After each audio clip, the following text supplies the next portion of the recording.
அனைவருக்கும் நன்றி. இன்றைக்கி பார்த்தீங்கன்னா, இங்கே ஒரு இயற்கை விவசாயியோட நிலத்துக்கு தான் வந்திருக்கோம். இது என்னென்னா, இந்த நிலத்துல வந்து இந்த தண்ணி பார்த்தீங்களா, இந்த தண்ணி வந்து வெளியில் போகணும்.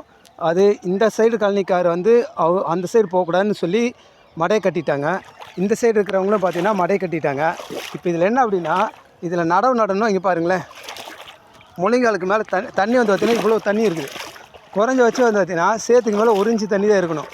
ஆனால் இங்கே பார்த்தீங்கன்னா எவ்வளோ இருக்குதுன்னு பார்த்தீங்கன்னா, இங்கே பாருங்களேன், பார்த்தீங்கன்னா கிட்டத்தட்ட முழங்காலுக்கு இருக்குது. இவ்வளோ தண்ணி இருந்துச்சுன்னு வச்சிங்களேன், முழங்கால் அளவு தண்ணி இருந்துச்சுன்னா இதில் நாற்று நட்டால் அந்த நாற்று வரவே வராது. இதனால் என்ன ஆகுன்னு பார்த்தீங்கன்னா, இவர் நாற்று நட்ட 3வது நாள் அல்லது 4வது நாள் அந்த நாற்று அழுகிரும்.